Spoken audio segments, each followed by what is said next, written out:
Hey guys, welcome back to my channel and welcome to Talk Tuesday. Going up on the Tuesday. So I have had so many requests to look into the truth behind DNA companies like 23andMe, Ancestry Dna, and it's pretty mind-blowing how backwards these companies are and how just sneaky they are. And as someone who's had their DNA done, I can tell you now that I know what I know, I kind of regret it. But before we get started with that, I have two really exciting announcements for you guys. Number one, it is that time of the year, friends. Freak Week is coming back. If you are newer to my channel and you did not see last year, I did the first Freak Week, which is 7 videos in a row every day leading up to Halloween. This year, Freak Week is gonna start on October 25th and it will go to October 31st, of course. And I will be doing all types of spooky topics that have been requested in my inbox this past year. It's really exciting. It's such a fun time of year. I love Halloween. I've been working my booty off already, but it's been really fun. So I also am launching shirts again. I did a shirt last year, but this year I decided to do 2 different shirts, 2 different kind of vibes. This one, I am sure a lot of you recognize what this dancing pumpkin man is from. I love him. I was like, I have to have him on a shirt, and it says Freak Week, so I love that one. And then this one's a little more subtle, could be worn, you know, throughout the year, and it's kind of like a modern take on a witch. So I thought they both turned out really cool, and this year we are going to be donating 20% of the proceeds to Thorn. Those shirts are available now in my new merch shop, milehighermerch.com, so definitely check those out, and they will be available all through the end of Freak Week. Now this is the big announcement. I'm so excited for this. As many of you guys know, I started YouTube a long time ago as a makeup guru person. And the only reason I did that was because it was the only thing I saw other girls on YouTube at the time doing.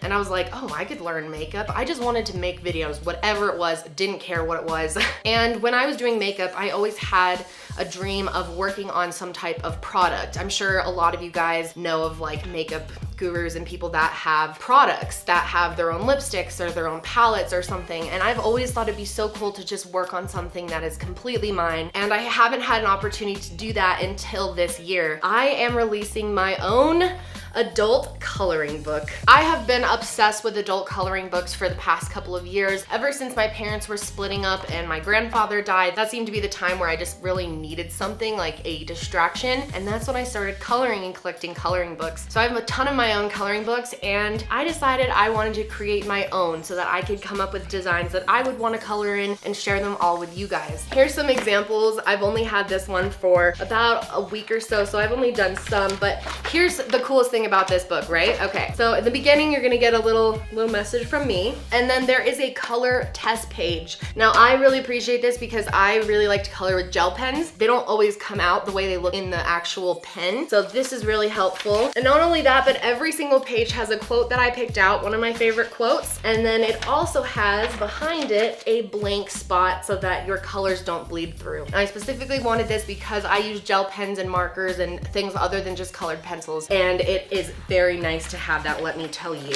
So this coloring book is filled with a ton of different designs. Here's one. These are a bunch of mushrooms that I did the other night. There's a lot of like plant stuff, like terrariums, basically just everything I like a fucking bath, because it's me. Of course, I had to put in some crystals. I did a picture of my cats and it looks extremely similar to them. It's crazy. And by the way, I didn't draw these. Don't think I'm that talented. No. I came up with the ideas for them, but they were drawn by someone who like knows how to do that, you know, not me. I colored this one in the other night. I love how it turned out. This is my dogs, Bernie and Sadie, right in there. Really pretty hanging terrariums. And see, this is why I like using gel pens too. I don't know if you can tell, but you can like do gradients because they're kind of like paint in a way. And some space scenes. There's some astrology stuff in here. A little space in a mason jar. We got UFOs. And this is a thick book, my friends. Like, look at this.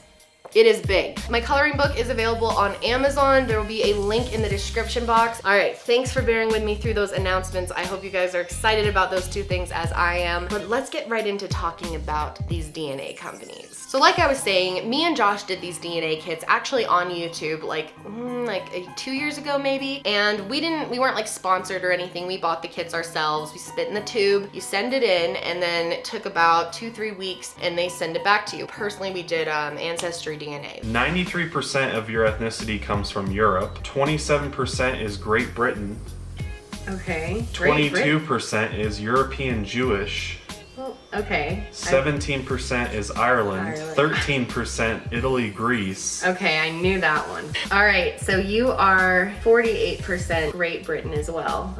Your top one is Great Britain. Wow. 48% too, that's huge. Wow. And then you have 29% is Europe West. So like Germany, France, Switzerland, Czech Republic, Austria, Netherlands, that area. Okay. You have 9% Scandinavian.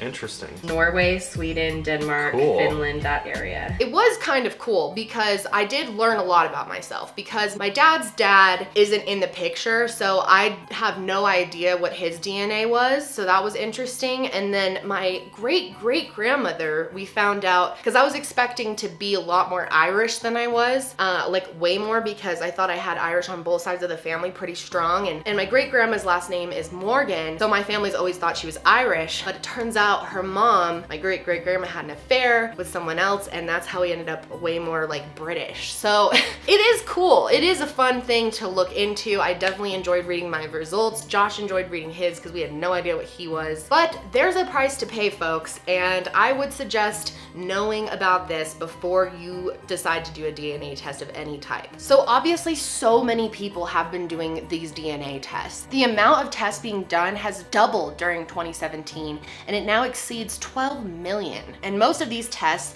are from those in the US, suggesting that about 1 in 25 American adults now have access to their personal genetic data. And I'm sure pretty much all of you have seen a commercial for at least one of these companies, unless you like don't own a TV or something. You've probably seen one. They have crazy amounts of advertising. They actually think that the crazy spike in numbers in 2017 may actually just be from the amount of ad money going into their campaigns. It is reported that Ancestry spent over $109 million on advertising. In 2016, Ancestry DNA was selling about 1,300 kits a day, and they especially go after the younger generation, and I will tell you why. So obviously the biggest concern people have with these DNA companies is, do they own my DNA now? And it's true. These companies can do whatever they want with your DNA. Turns out that even after you die, these companies can still access and use your DNA. So if they really do own our DNA, what can they do with it? So obviously a big part of it is just letting you know who you are, who your family members are. They can tell you about health issues as well. I personally decided not to do that. I might do it eventually, but Josh ended up doing it. You can pay like an extra $5 on Ancestry and send it in and get like medical information. They can see a lot of stuff about you medically. And guess who wants to know about you medically? Pharmacies and insurance companies. Basically, they're using all DNA to test for a bunch of different things, different cures, you know, to aid in further research on certain diseases. So it's kind of crazy how much they can know about you. And it does kind of make sense. Like in a way, there's some good things to it. Because if you think about it, they have DNA from people from all over the world. They can now test cures and see what works best for everyone, or see if there's different reactions. A great example of a pharmacy buying DNA is a company called GlaxoSmithKline, or GSK. Back in July, 23andMe partnered with GSK and gave GSK access to genomes of 5 million 23andMe customers for a total of $300 million. Now that is a nice chunk of change. So these companies really aren't making that much off the kits and your DNA results. They're really making money off of selling your DNA. And you know, it is kind of creepy though. They say that they're using the genetic information to test for diseases and cures and research, and I'm sure they are. But is that all they're doing? I'm sure there's some other weird stuff going on that we don't hear about. And like I mentioned, one of the things that these companies do is give you the option to share your DNA for medical research. So basically, they are making a profit off of you as their customer. And at the same time, while research may be able to find new treatments and medicine, they are most likely going to be extremely expensive. So people who are technically part of creating the treatment with their own DNA now have to pay a ton of money just to access access it. And there are currently no regulations that require these companies to ask you if you want to share your DNA. Some of these companies do allow you to opt out, but it technically doesn't mean shit. They can still use your DNA for whatever they want, and they technically own it. It's just kind of like a nice thing to make people feel better. Another thing that makes it extremely complicated is that many times their full disclosure or full terms of service and conditions are very hard to find. Often they are split up between multiple different documents found in different places on other sites. And basically, since these companies are so new and there's like no regulation on them, they are able to change their policies whenever they want. So it makes it really hard to even keep tabs on what they're doing. It's truly up for the consumer to educate themselves on the current policies and terms and service of the DNA company they're using to make their decision. And another really weird thing to keep in mind is that you're basically giving these companies everything about you. Once you've sent in your spit and activated your kit online, not only do they have your name, your credit card, most importantly, they have a perfect collected clean sample of your DNA. And these companies actually keep everyone's DNA in a freezer forever. Some companies do allow you to request to destroy your DNA, but going about doing this is not an easy process at all. And even after all is said and done, they don't give you any type of proof that they actually destroyed it. Another big way that they are taking advantage of people is by working with the insurance companies. Since you're able to find out what diseases you're most prone to, like for example, Alzheimer's, insurance companies could find out this information and use it against you to make your premiums higher or to not give you coverage at all. Many times, even nowadays, when you're working with insurance companies, they want to know if you've ever taken any of these tests. And if you have, they want to know if there were any diseases that came up presenting a potential risk for them. Obviously, the last thing that an insurance company wants is someone that is really sick or people with diseases because it costs more money for them. If you've been told that you're at risk for something, it could make them reevaluate your coverage. And what's crazy is you can't just like not tell them, because it's actually illegal to knowingly give false information about your health to insurance companies, especially if you are aware that you could be at risk for a disease. So you're kind of like screwed. Whether or not you have a pre-existing condition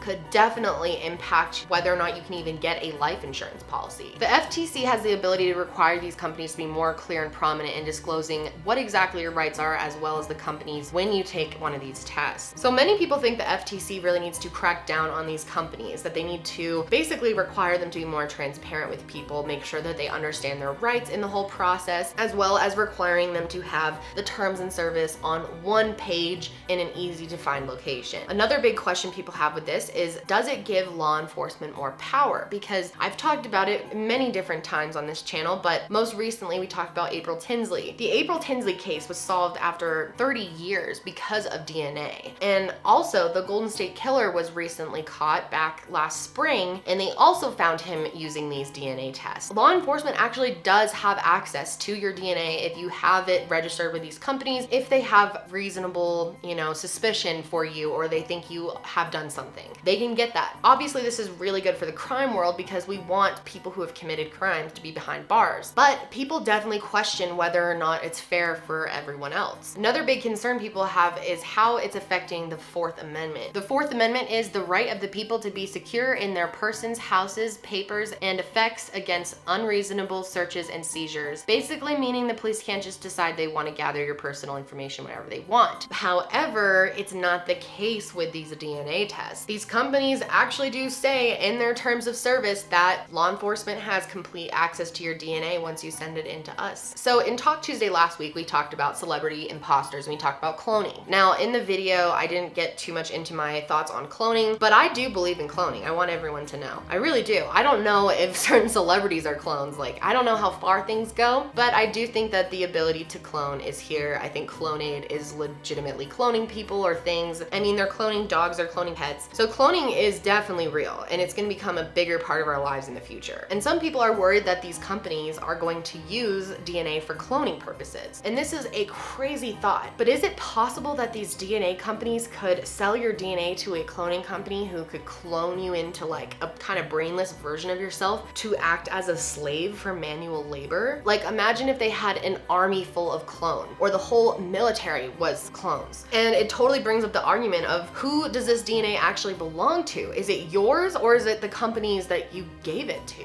And the crazy thing is, you don't just give it to them, you pay them to take it from you. And the owners of 23 23andMe in the past have actually said that the long game here is not to make money selling kits, although kits are essential to get the base level data. So they're basically saying that the kits are just part of their whole plan. Pretty creepy. Another big concern is the possibility of DNA being used to advertise it to someone specifically. Is there things in your DNA that they can see, or medical things that they can use to advertise to you? Another thing that's really sketch about all this is that 23andMe has a really close relationship with Google. Google has invested millions of dollars into making 23andMe, and the woman who founded 23andMe was actually married to one of the founders of Google. And this is kind of sketch because obviously Google has just about everything you've ever saved, looked up, watched, bought. So it's not that shocking to think that Google would want to work with 23andMe and basically get access to the last piece of the information that they don't have, your genetic makeup. And the main reason that they advertise mostly towards a younger generation, they do a ton of social media advertising, and that is because they are going to start working with companies that are in the business of age reversing. That is right, folks. There are people actually working on ways to reverse age. Can you imagine if like we had a youth serum and like that was real? I swear this world's getting like way too crazy for me, man. So obviously now they have not been able to reverse age or make anyone live forever, but they really have hope that one day they could. And this is when the hundreds and hundreds of thousands of DNA kits that are in a freezer at 23andMe and Ancestry.com and all the other ones will come into play. By the time that technology is ready, all the young people that they're advertising to will be old and possibly ready to live forever. But that's where they're gonna make a lot of money, because they're gonna be like, oh, you want your DNA? Well, that'll be $10,000. Thank you very much. So it could get a little crazy, guys. You're definitely gonna wanna buckle in because this world is just getting weirder and weirder. But that's it for me today, guys. I hope you enjoyed this video. If you did, let me know by giving it a thumbs up. And I really wanna know if you have taken these tests yourself, and if you did, like, what was your results?